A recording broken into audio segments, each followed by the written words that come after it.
Hello and welcome to the fourth episode of the sixth season of Star Trek of Next Generation's First Generation, a Star Trek The Next Generation watch-along podcast, where on the 30th anniversary of the release of each episode of Star Trek The Next Generation, myself, Patrick Delmore, and my co-host, Sascha Shouties. Hello! Give a little commentary on Star Trek The Next Generation episode that happened to come out that day. Today's episode is Relics, fourth episode of the sixth season. And if my time traveling is remembering correctly here, it's October 12th, 1992. You are getting ready for Halloween, and you might actually be waiting for that Simpsons Halloween special to come out. I think it's the, season 1, season 2, whatever it was. It's going to be amazing. The Treehouse of Horror 3. Oh my goodness. That was the monkey paw one. No, that's 2. Oh! It's the one where the Krusty the Clown doll tries to kill Homer, and yes, and they do King Homer. And I missed it here. I didn't see the third Halloween special for a long time. I jumped from the second one to the fourth one. Gotcha. And it's also the one where I think Bart was right with everything, and he turned Homer into like a Jack in the Box. That's still 2. Oh. All right. Well, one thing I am sure of is that we are definitely watching Relics today. So please cue up your devices. I'm going to give you the countdown, 5, 4, 3, 2, 1. And when we say play, you play, and then you'll get to listen to us talk. So here we go. 5, 4, 3, 2, and play. And it's crazy. This episode, of course, is the return of Scotty. And they really have some great visuals here, but they're dealing with a concept that's so massive, it's hard to actually bring to the screen, which is this Dyson sphere, which is a circle, something that like a top. I mean, it's a sphere, which is something that's a top, bottom, and for all intents and purposes, sides. But it's the size of the sun's orbit around the solar. It's the size of a solar system, and it just looks like the Geffen Films logo from the back. They would have to be so far away from the solar system just to get that shot of them looking at this planet-sized sphere. Yeah, they would have to like see it and then send out probes. I don't know how it works. It's like such a huge concept. It's kind of a half-baked one. I know that it's a really popular concept that a high-level civilization could harness the power of the sun. But then when you look at the materials to create something like this, you would need more mass than what's in a solar system. So the energy that you expend to build this thing would probably be more than the energy you would receive from the sun.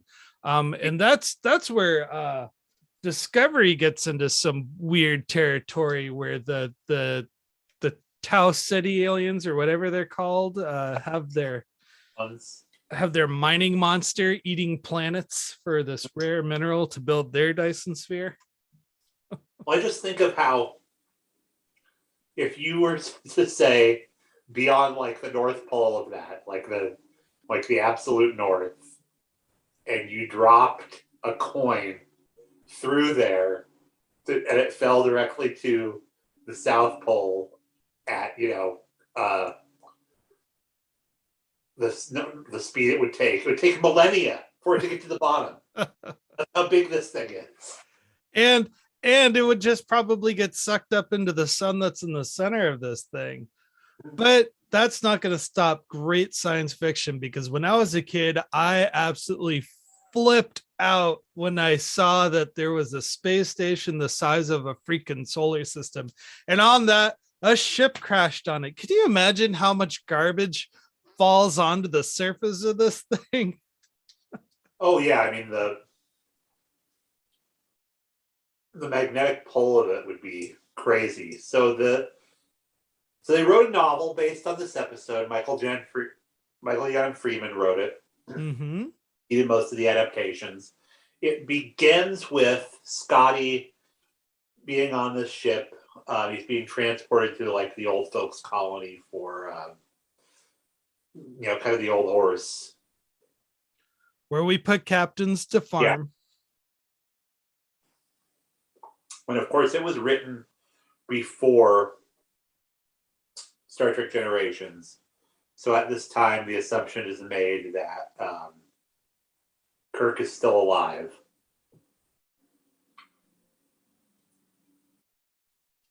Whereas it later came into canon that Scotty watched him get sucked off the Enterprise B into the next one. The Kelvin timeline, all the different timelines. I can't even keep track of them anymore. And now that I'm watching all the Star Wars series too, it's just like goodbye continuity. Yeah. Hello, creative writing. But you know what? If you're gonna lie, it better be entertaining. So I am okay with this. The original transporter sound effect and noise, and out comes James Doohan as Montgomery Scott with his arm in a sling. Boy, those scratches on his cheek there look more like a cat claw swipe than oh This well. Good time to do the Enterprise theme, because it has been a long road getting from there to here. It's been a long road getting from A to B. I said it's a long road and I'd much rather be asleep. Now, Well, James spent many of his latter years in Seattle, Washington. Oh yeah, and he's like our commando actor too. Like, didn't he get shot up a whole bunch of times on D-Day and Yep. saved a village of children with his broken pinky or some crazy thing like that? But he inspired people to get into like engineering by playing an engineer on TV, and they let it rail too. So we're warping along back and forth, back and forth, back and forth. But this episode here, I'm gonna say is a lot of fun. This is the second legacy cast member we've seen come back on Next Gen. No, third. So we had McCoy, we had Spock, we had Scotty. Unfortunately, they couldn't round it out and get Uhura and Kirk and everybody else. I mean, they could have even done a hologram of Kirk. How cool would have that been? Well, we now have on what's it called? Prodigy, at least we have the Uhura hologram. So that. How funny would it be if Wesley was doing a history of the Federation class on the holodeck and they call up an image of Kirk and it shows, a nice cleaned up image of him. He goes, computer, please project Kirk's image to today's age, and just shows the Simpsons parody Kirk where he's just too old to reach the buttons. He went good. He's been to space for real now. Yep. I for just a half a second I thought I heard him say blathering blatherskite. I could see him kind of team up with Robo-Duck. Yeah, or billions of blue blistering barnacles in the thundering night. That's a mashup, Had Disney just bought Paramount, it could have happened. Troy could have been a Disney princess.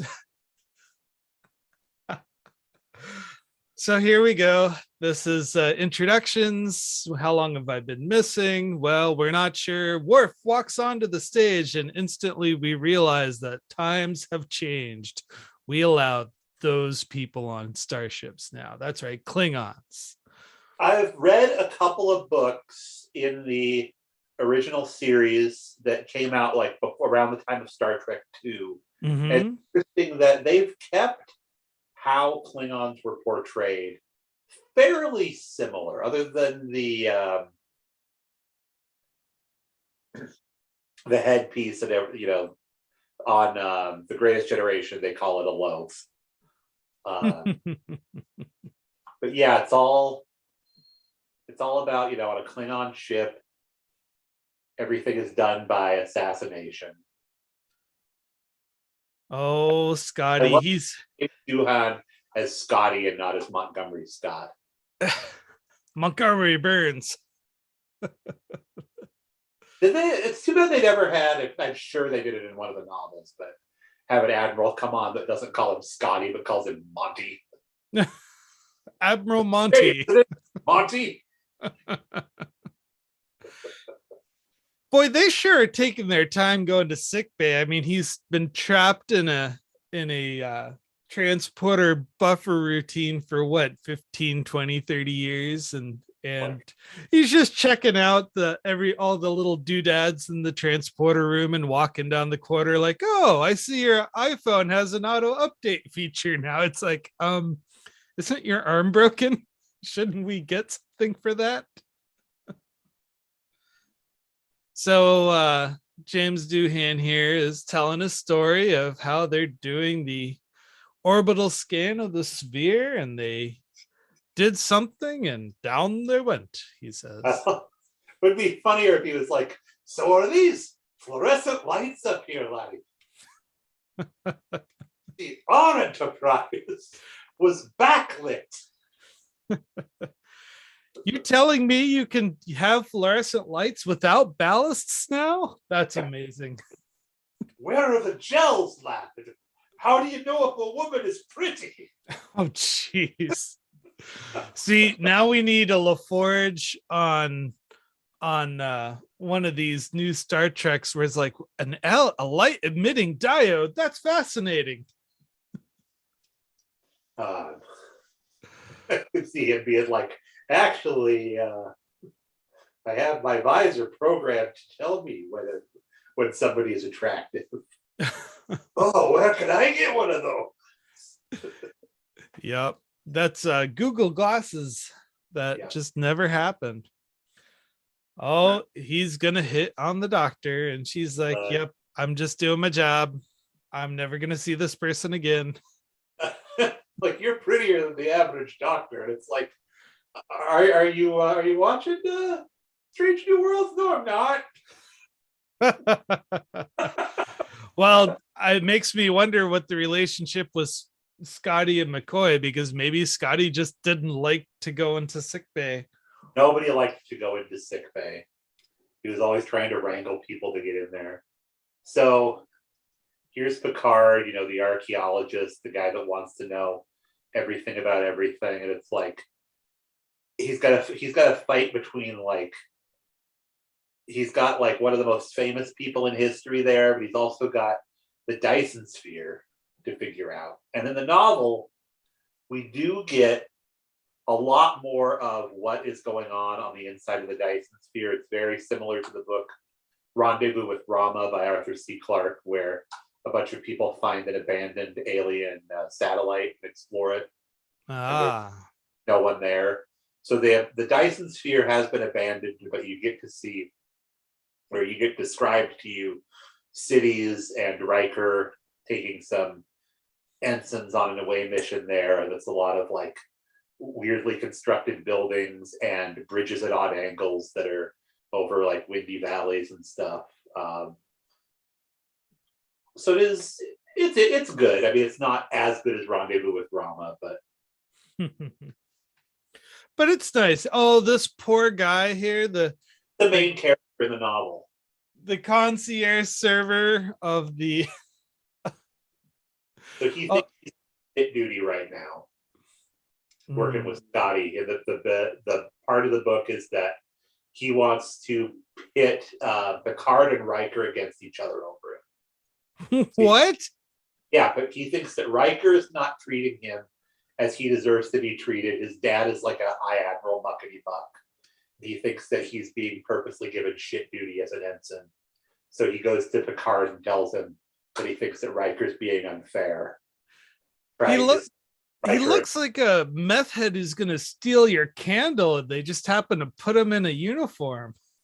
Well, what he ends up doing in the book is he goes crazy with a phaser while he's on the surface of the Dyson sphere and crushes another ensign's legs. Oh my gosh. Big Well, piece of it. Then he and Riker have to carry this ensign like through a windstorm. Although, like right before that, he also almost let Riker like blow off of one of the bridges. Like Riker was hanging on for dear life. He had to decide to save him. And it's very much like how hard it is for him to decide to not be an asshole. It's pretty sad when you have to decide not to be a jerk. Yeah. Some nice lower deck characters. How cool would it be if they paired Scotty up with a couple of junior officers who had to realign waste extraction modules? Go work with these guys while the big boys play with the warp core. See, that's an episode at Lower Decks you could do, is like young Chekhov, like Ensign Chekhov ends up on Lower Decks. Yes. Have to contend with him.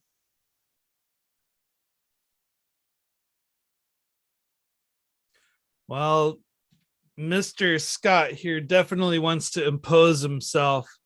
He wants to get back to work. He wants to be in charge. He wants to run engineering. And honestly, I kind of think that Scotty views LaForge as a threat.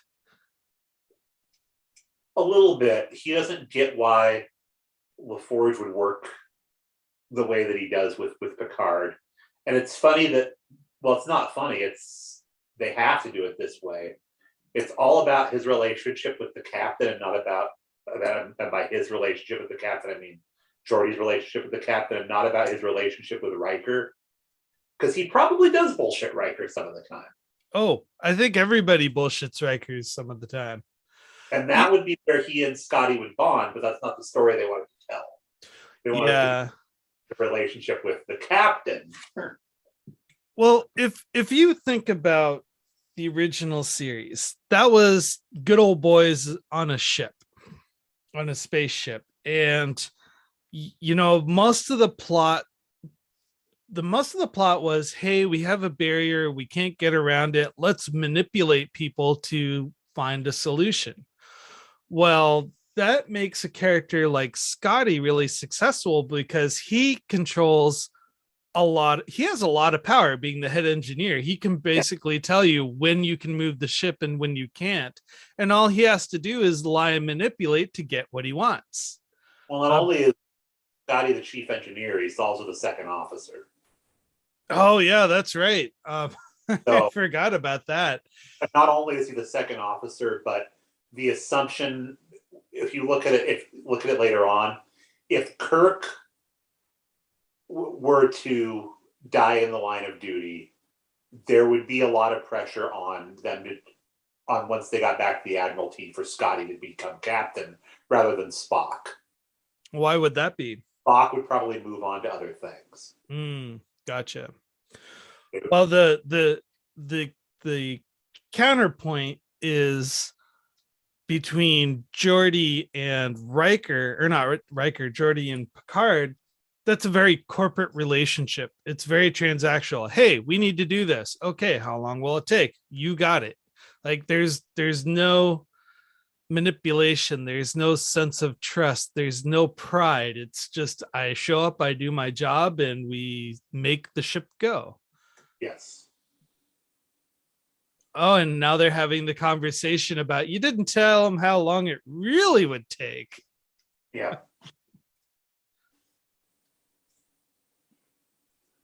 Oh, Mr. LaForge is pulling the I've got a job to do here and you're in the way. And I could never understand how offended people get like Scotty is getting right now. See, Scotty's got the expectation that he's indispensable, and LaForge has the expectation that he needs to go hide in his corner. Yeah, and this is where I know in the book, and apparently it was a scene that was filmed for the show, Troy tried to have a conversation with Scotty, and he thought that this happened because they thought he was crazy. What Troy needs to do here is explain to Scotty and to the rest of the crew exactly what his role is on the ship right now. Yeah. Again, social worker Troy. What was that kid's name? The concierge that showed what's his face? The food panel. I do not remember. It's been so long since I read the book. I already donated it to Goodwill, so I can't. This is where we discover the existence of synthahol. Dave is going to make a joke that Scotty made in a previous episode of the show where he has a drink and says that it's green.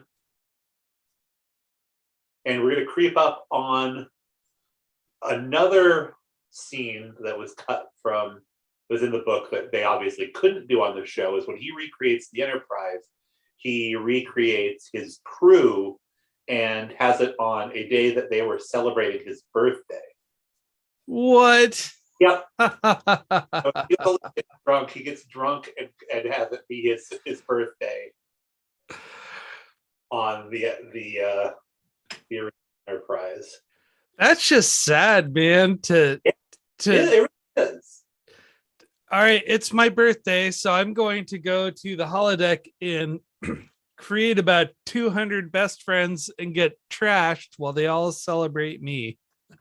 Well, that's the thing, is that it's like that's one of the programs that's already on the Enterprise is Scotty's birthday. Some programmer. That is your Lower Decks episode where Yeah. Boimler gets locked in the holodeck during Scotty's birthday, and the entire holodeck crew is trying to get him drunk and kill him at the same time, but celebrating. We love you so much, Boimler. Have 10 more liters of this the spiked juice. They're one of the most memorable lines coming up where Scotty is talking to the computer. And little did we know that the attitude he has for the computer right now is exactly the attitude everyone has when they're talking to an AI answering system when calling a 1-800 number. Please press 1 if. No, I don't want it. No, operator, no bloody A, B, C, or D. You think what's actually in that bottle is icy ecto cooler? You know, that wouldn't be a bad idea. I was looking at that. At first I thought it was like maybe like pistachio pudding that was watered down, but no, I think you're right. Blue screen. It's a blue screen. Now, why they had the blue screen there and then switch to the built model is a little confusing to me. Because he probably couldn't shoot it at the angle that they wanted to do it at. Yeah. I am really curious because they mentioned it a little bit in Discovery, how they were kind of despecializing Pike's Enterprise. I wonder if they actually are going to eventually have their bridge look like this, like a smaller view screen and like a tighter. How or show the battle bridge and it looks just like this. How do you mean despecialize? Elaborate on that. Well, in season 2 of Discovery, when Pike was the captain of the Discovery, he was talking about all these accoutrements they're putting on starships that he's not going to put on the Enterprise, or that he's getting taken off of it. Like how they've got buttons instead of touchpads and stuff. He kept buttons and switches and different things. I think it's the one episode where that actually has any scenes on the Enterprise where he talks to number 1. I gotcha. Well, they do really go to great lengths to have those little notes of the old TOS. Like I just watched the episode the other day when they go to the lava planet and they have to rescue the first servant, and they used a lot of the old school comm buttons when Uhura was trying to decode Yeah. whatever it was. And it's like they didn't come up with any new sound effects right there. That was just 2 or 3 minutes of old beeps. So they were able to bring it back in a classy way. Do you think Scotty decided to sit in the captain's chair to keep Picard out of it? No, I think, well, maybe not to keep Picard out of it, but that's his ship. Now, It is. why he's on the bridge and not engineering, I have no idea, because he spent most of his time in engineering. Oh, he had the con several times. True, usually when the captain left, I mean, Scotty, maybe that's where Scotty was fantasizing about, we could just leave right now and kill the captain. The bridge is where they all hung out. They had their meeting room, but they didn't have 10 forward like they did, because they'd get in there and they'd have boys time with McCoy, and Spock would be like, guys, seriously. But yeah, the bridge was more of a social club on that Enterprise then. Oh man, this just reeks of reminisce. It's funny watching this now and knowing that there are new Star Trek episodes or series is out. So watching this when I was a kid, this kind of goes back to the Farpoint episode, where I remember seeing previews for the Next Generation coming out, and I was ecstatic because I loved the makeover. It was a 100% refresh. There was nothing left over from the old. And I know that kind of cheesed some people off. They say, well, that's not my Star Trek. But now I've grown up on next gen, and that is my Star Trek. And now I see, some of the newer series are pretty good and some are just awful. I'm like, that's not my Trek. Well, thankfully they had the good strategy to come out with about 6 or 7 different options for you. So you're bound to like something. So shut up. Yep. We're working hard on this. But it's just kind of ironic to come full circle. And now I'm watching my old Star Trek reminiscing about the old Star Trek and how the new Star Trek just isn't so great as the old one was. So you know what? Computer, shut this bloody thing off. But this is like, returning to a fine wine. I'm never going to see those episodes of the new Trek as many times as I've seen this episode of Next Generation. Oh yeah. I'll probably rewatch Strange New Worlds. I might do a few Choice Discovery episodes. Definitely Lower Decks I'll watch. But I think we said this in previous episodes, Pat. I really think that this is our farewell tour of all the Next Gen episodes. It very well could be. It's like I could either like get my nephew into the show, my nephew's into the show, and I don't even think it's possible now. Like 20 years ago, I would say like I might date somebody that would want to watch old Star Trek with me, but I don't think anybody would want to watch this that's in their 40s. Before. It's like, I think if you haven't seen Star Trek: The Next Generation and you're our age, early 40s, you're not going to decide on a whim to watch it. The Love Boat. Hey, let's go back and watch a whole bunch of old Love Boat, Pat. I know. Well, Next Gen was very much the Love Boat of Star Trek. Yeah. God, that was a grandma's house TV show for sure. Well, all right. I know we haven't been talking much about this episode, but I gotta say, when you go back and really take a hairy eyeball look at some of these sets of the Enterprise D, that's a grandma ship. Beige carpet on the walls. Yeah, somebody's got to vacuum that place. I mean, what the heck? I mean, they've got some architecturally, it's really fascinating and cool. But when you look at some of these places, now the transporter room's pretty cool. It's got this cool Romulan green thing going on. But everywhere else on the ship, it just seems to be pastel paradise. But I don't mind Oh, it. I get excited every time they show it in like a new setting. Like when they had the episode of Prodigy with the Kobayashi Maru and they're on the bridge of the Enterprise D, it was amazing. hmm. I have yet to watch that. I have Oh, to. you're gonna love it. I'm way behind. I think I watched the first half of the first episode of Prodigy, and I'm just like, It's a yeah. bad episode of the TV show. So you're telling me it's kind of worth it to give it a try? Just maybe Yes. skip the first one. Yes. Yeah, and I know I've said this in other episodes. It just gave me a Clone Wars kind of feel to it. Oh yeah. It's not Clone Wars. It is going to. They've set it takes place at about the same time as Lower Decks does. So they easily have a crossover. Although that was, I'm kind of giving it away, unfortunately, because that was kind of a mystery until the end of it was what time period it was happening in. Until the last scene of the last episode did they establish when this was going on. So here's the Enterprise just got sucked into the Dyson sphere. The door opened up. The bright light was on the other side, and never gonna give you up, never gonna let you down. They got rickrolled. They thought they were getting to talk to somebody, and they got sucked right in. So beautiful, but again, it's like it's so big, you wouldn't be able to see it. You'd be too far away from the sides.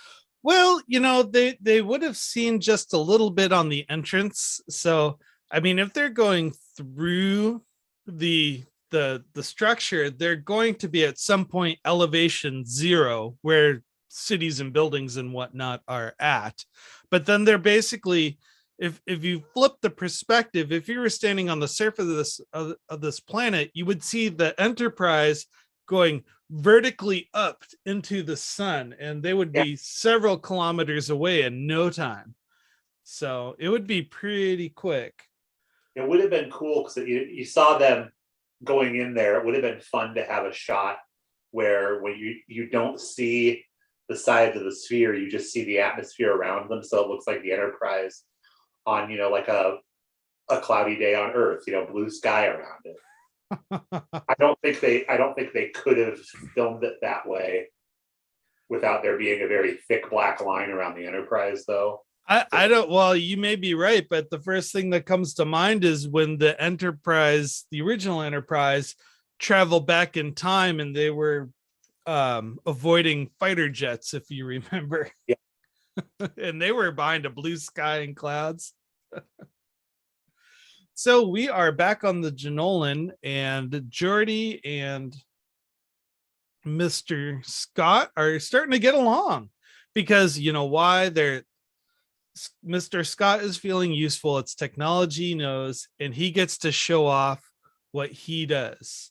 And then at the same time, Mr. Scott is kind of tipping his hat saying, you are flying state-of-the-art stuff. You are on top of your game. And so they're just kind of giving each other compliments, where honestly, I think this is where this conversation would have been better at the beginning of them trying. So say like Riker and Geordi and Worf were stuck on the Janolan and they couldn't leave, and they have to bring Scotty out of transporter stasis. And then the 5 of them have to fly the Janolan off the surface, only to find the Enterprise missing. Like, skip that step where they come onto the Enterprise and then beam back down. Yeah. But the problem is 5 people stuck on a ship are too many people for storytelling. You only need 2 or 3. Yeah, it's too bad Worf doesn't have any engineering skills, because it would have been, we could have had the scene with Scotty annoying Geordi in engineering, and then at another scene where he and Worf have to reach a compromise being on the Janolan. And you know what? All those characters, so Geordi's the replacement for Geordi. Geordi is the replacement for Scotty. So there's some good character tension there. Worf is the old adversary of Scotty. So again, culturally, that's a good storytelling. Riker is just Kirk. And that's where Scotty could really, like, this is where the writers could get super creative and just have Scotty start tearing into Riker, just calling him all the things he ever wanted to tell Kirk. Well, to be fair, Riker, and I'm looking forward to really digging into the Titan novels once I get there. Mm-hmm. Riker does not instill the same kind of respect that Kirk does. Oh, from the rest of the crew? Yeah. I would agree with that. When we see him in Lower Decks, it seems like the only person who really likes him is his wife, Troy, and even then she's kind of got some side eye going on, like, oh, this guy. The Admiralty loves him. He looks great on paper, and Picard totally has his back. He would be a completely competent captain, but I think the reason that he doesn't want to do that is because as a commander he gets to get away with a little bit more. Yeah, I would agree with that. When Troy was ready to marry him, he was like, okay, I have somebody that's not Picard, but who will keep me in check. Do we need someone to be a handler for Riker? Yes. Huh. Again, I'm hoping that as I come upon the Titan novels, and I've read some Titan stuff, but never just the whole Titan book. That's his ship that he gets. I want to see him grow as a person. But no, he wields authority because he has authority, not because he is good with authority. He needed, remember in Best of Both Worlds, what would he have done without Guinan? Oh, geez. I think he would have just kind of done a stupid hero move and get everybody killed. Yeah. And again, he had the Melbourne, which was the ship he might have been on, get blown up. But yes, let's come back to Scotty and Geordi. And they're going to come up with a technology that existed 75 years ago that still has some oomph to it. I mean, this isn't a crashed Model T that they're on. This is still a in the concept of like spaceships in this universe, the ship is still pretty good. And Jordy said, if this thing wasn't crashed on the surface, it'd still be in service today. So they just got to get it off the surface to go find the Enterprise. I mean, that's what's kind of nuts is you think like this exists in an era where technology is basically like magic. You think about Apollo 13, where it was both state of the art and rudimentary. It was, the best ship you could possibly have. It broke down. They had to fix it by putting a square peg in a round hole. They had to do actual work. Well, remember, a plank and a sail used to be the best technology we ever had. So. And how many men are at the bottom of the ocean? A lot of fat sharks. So they're doing some rudimentary forensics saying, look at the dispersal rate of these ions. It looks like they were pulled inside against their will. Well, let's suck them back out. Now, what would have really made sense is if they called Starfleet for help first and then said, you know what, we're going to go in and get these guys. But I don't think they're anywhere where they could reach Starfleet. Yeah, Starfleet's on the other side of the Dyson sphere.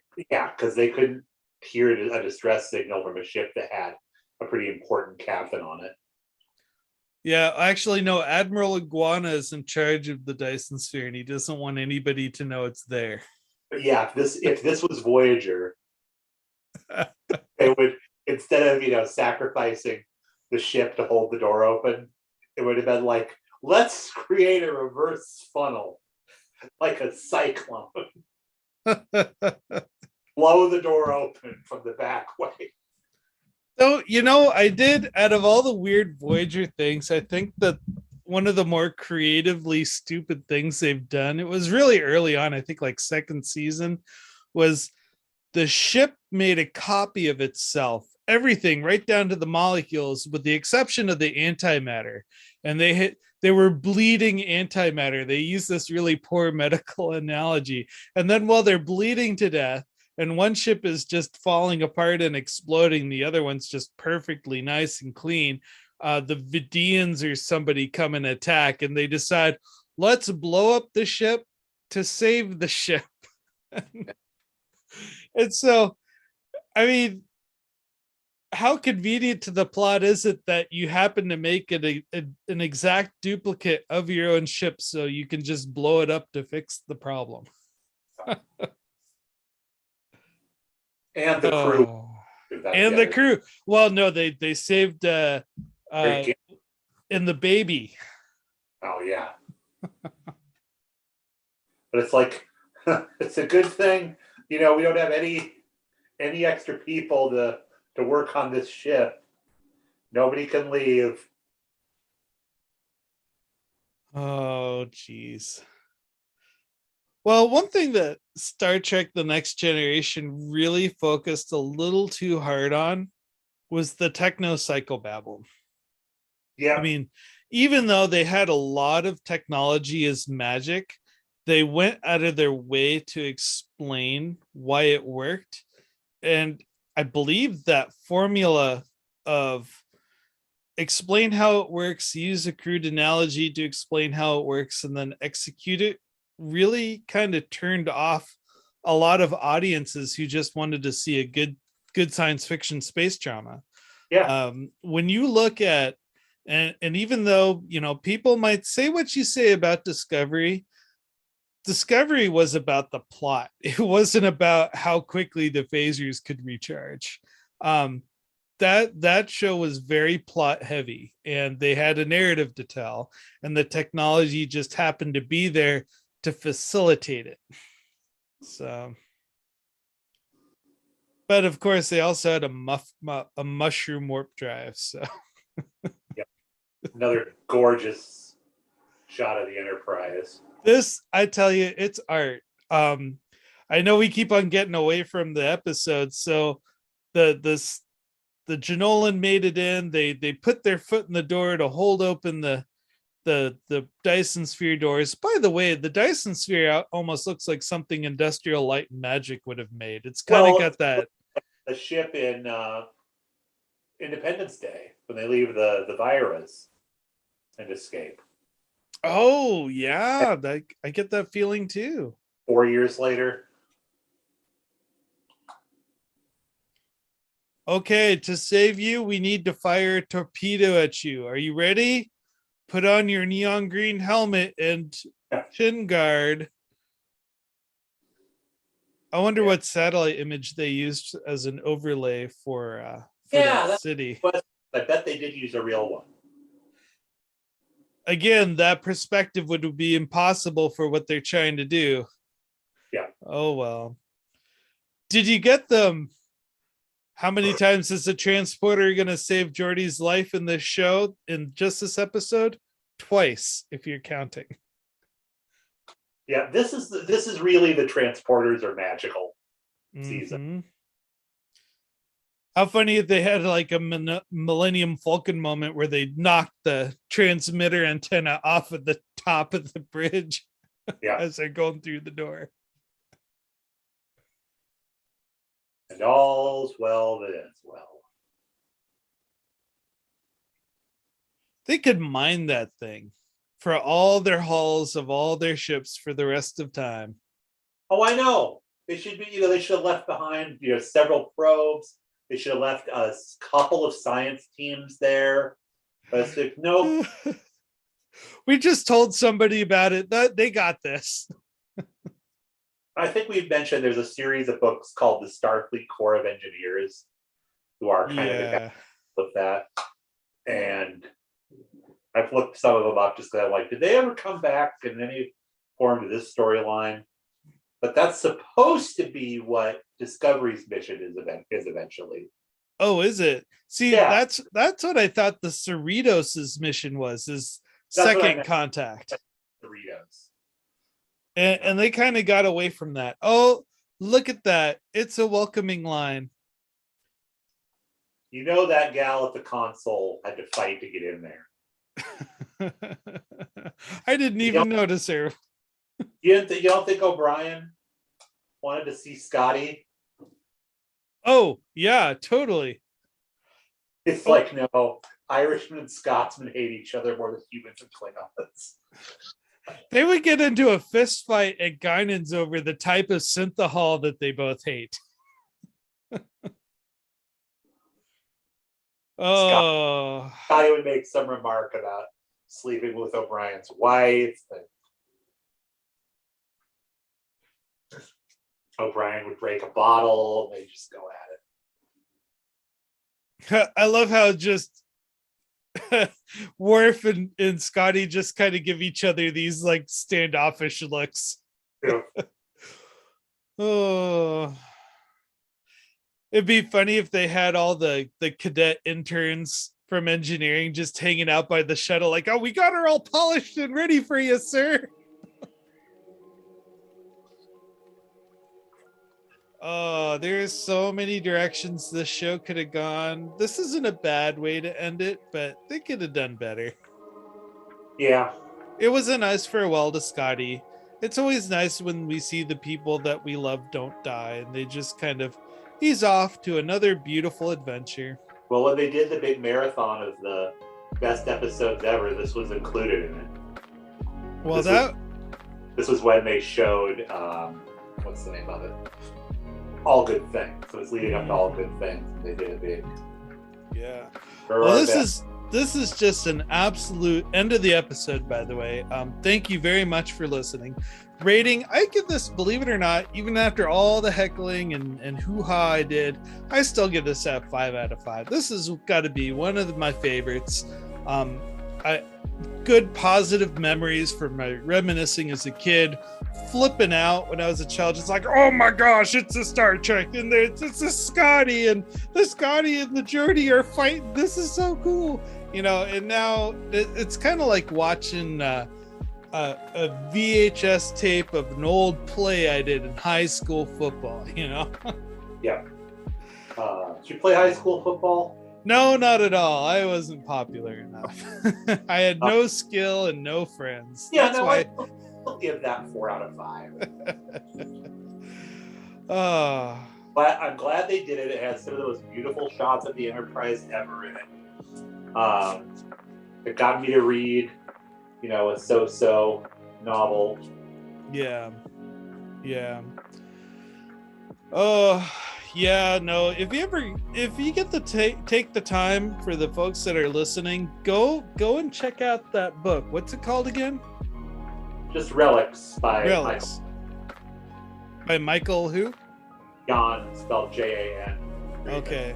And just read through the Memory Alpha page too. There's a lot of really juicy information in there that we didn't really, have the time to bring it all up, otherwise this would be a 2-hour episode. But we thank you for listening along.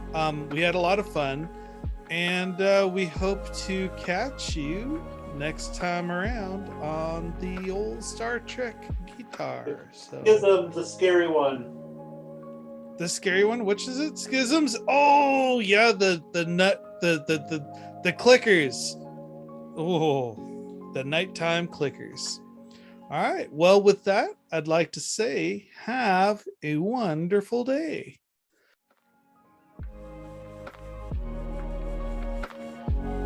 Music provided by LoFiGirl.com. Artists include Tenno, Daydreaming, BVG in Mondberg, Insomnia, WYS, Snowman, Be Calm and Banks, Because. Episode cover art created by Matthew Kirschner. Podcast logo and main cover art provided by David Clawwitter. Audio engineering done by Sascha Schaudies